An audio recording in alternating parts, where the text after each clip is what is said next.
The history of plaster in classical architecture, the Rococo and Neoclassical. The vigor of the Baroque and its departure from the pure classicism of the Renaissance quickly led to controversy among humanists and architectural theorists. In France, this culminated at the close of the 17th century in the Querelle des Anciens et des Modernes, or Quarrel of the Ancients and the Moderns. At question was whether modern society had reached a state of enlightenment surpassing that of the Greeks and Romans, and by implication the Church as well.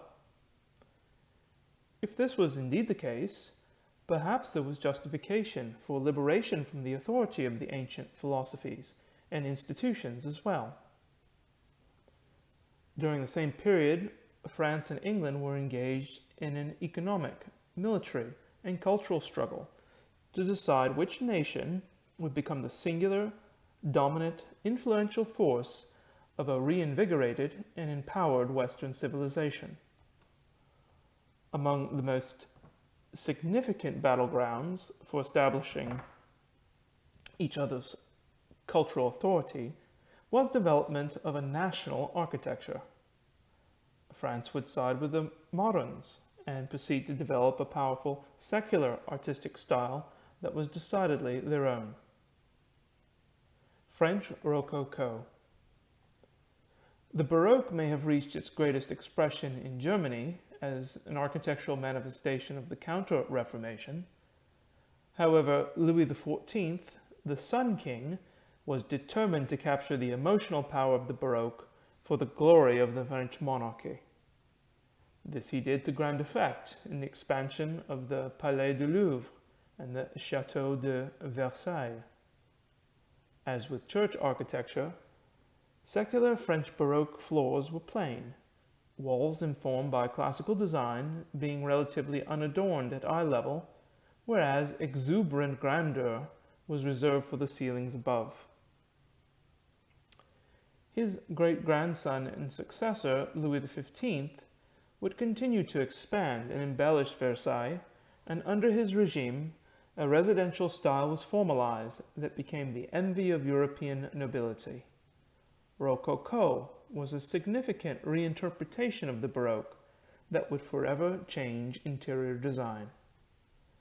The intimacy, delicacy, and lightness of French Rococo supplanted the exuberance and majesty of the former Baroque. In so doing, it created more comfortable, livable spaces. Columns and pilasters were replaced by panelized walls, rich entablatures, by soft coves. Applied surface ornament in low relief displaced modeled sculpture in high relief. Advances in plaster compositions allowed ornamental appliques to be applied directly to furniture, doors, panels, and wall surfaces alike. There was a conspicuous materialism associated with French Rococo. Quite often the floors were simple wood parquet, an archetype of the physical earth. Likewise the ceilings, save for a central rosette, were largely unadorned, often painted a soft blue in imitation of the literal sky, in direct contrast to the Baroque depiction of an idealized spiritual heaven represented with allegorical frescoes and sculpture in high relief. Panelized wall of Rococo featured ornament at eye level, at a human scale, of natural asymmetrical forms of flora and fauna, as well as the signature rocaille, shell-like centerpieces evoking turmoil, variety, surprise, and movement. English Neoclassical. The Rococo was never warmly embraced in England, and where the French style existed, it was generally a more subdued version.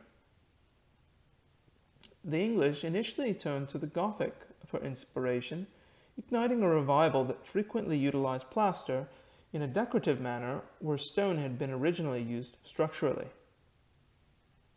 The return to the Gothic has been attributed to the more conservative character of the English. However, one might imagine political animosity also played a role in the rejection of French influences. Inspired from a visit to the Veneto in 1714, architect William Kent would lead the charge of bringing England back to its architectural senses, turning to Palladio for inspiration. For the first time since the beginning of the Renaissance, the English would be establishing their own decorative style that others, including the French, would soon emulate. In complete contrast to Rococo, the embrace of Palladio's interpretation of the classical resulted in a comparatively restrained and ordered aesthetic. A few years later, a Scottish stonemason turned architect by the name of William Adam would also embrace the incoming Palladian influence. In the mid-18th century, his sons, James and Robert Adam, would take a 4-year tour to Rome to study the recently uncovered ruins of Pompeii and Herculaneum, and other notable classical and early Renaissance sites. The Adams brothers were astute businessmen, patenting their signature Adams style, designs perfectly suited for reproduction in plaster. Variations of neoclassical design would dominate English style and that of her former colonies until the early 20th century. Palladianism in colonial America. The influence of English neoclassicism was immediately felt in colonial America, a precursor to federal style. Although the virgin forest of the continent meant a steady supply of wood for years to come, interior plaster, especially ornamental plaster, would see widespread use in fine homes and government buildings.